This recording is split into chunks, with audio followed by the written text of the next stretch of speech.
Thank you very much, Mr. Chairman. Congratulations to all the nominees. Thank you for being here. Mr. Zollers, let me just start with you since you're from my neck of the woods, so to speak.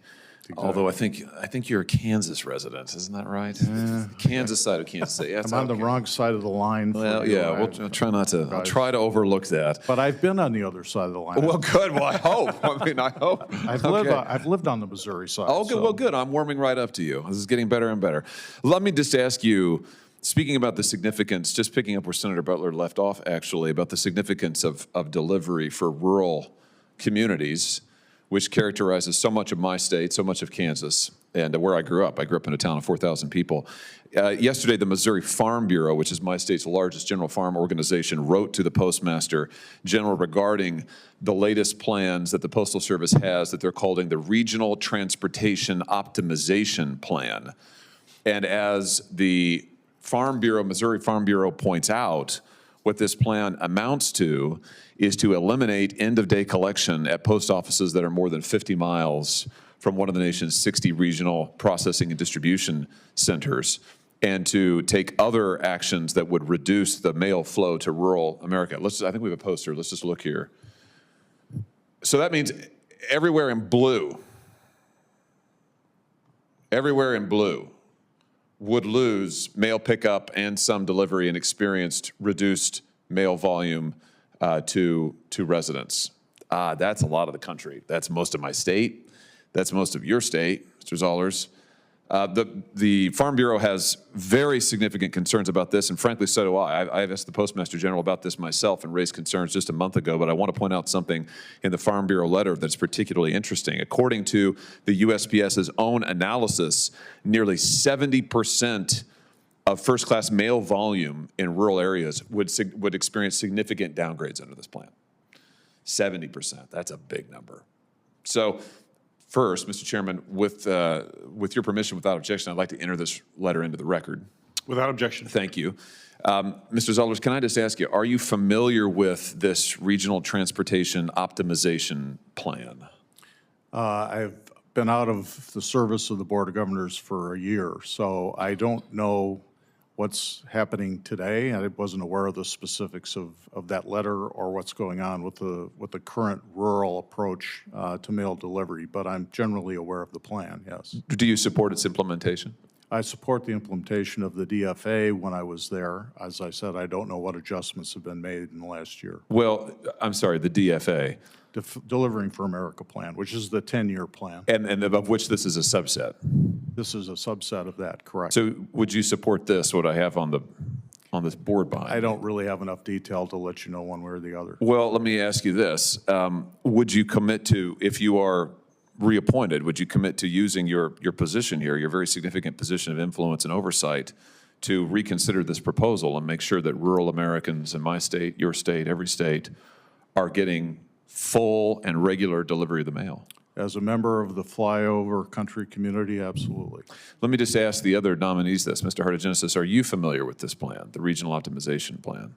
Not in detail enough to, as this map is. Do you support its implementation?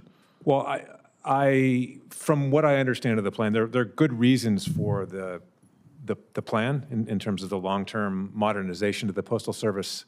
I do think it's important to take into account these types of concerns. There are 350 million constituents for the post office, and if rural communities are really being impacted negatively, I think the USPS needs to learn from that and account for that as part of its mission, and make sure that service is not sacrificed.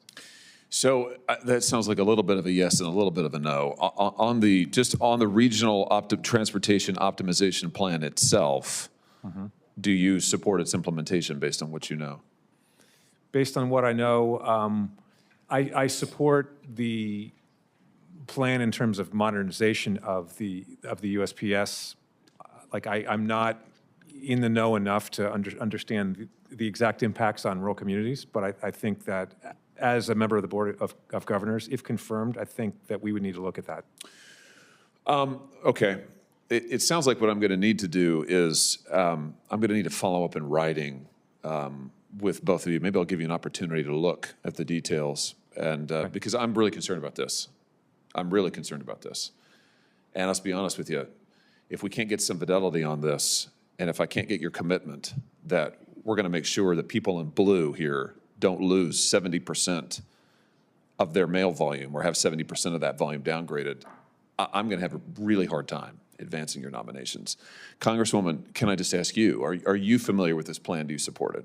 Senator Hawley, I am not familiar with that plan, but if confirmed, I certainly want to gather all of the information and all of the data that would justify implementation of this plan, because it appears to me, just based on what you have shared with us, that is in conflict with the universal service obligation. Indeed. And I do see Florida on your map as well, right? Some significant areas in Florida, which the overwhelming majority of the state really is rural.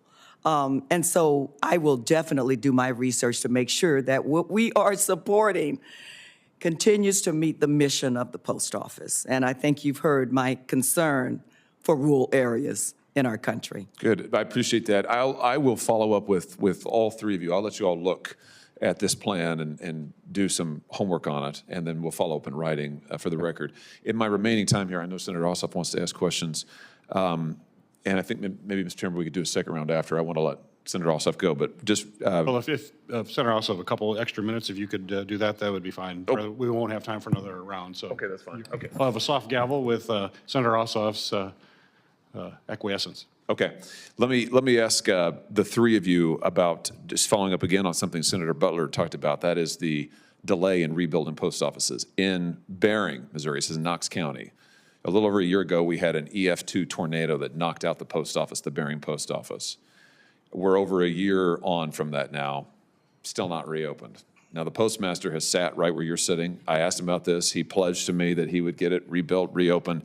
I just want to know, from your perspectives, are you willing to commit to me today that if confirmed, you will work to get rural post offices, all post offices, but it's particularly acute in our rural areas that have been put out of service.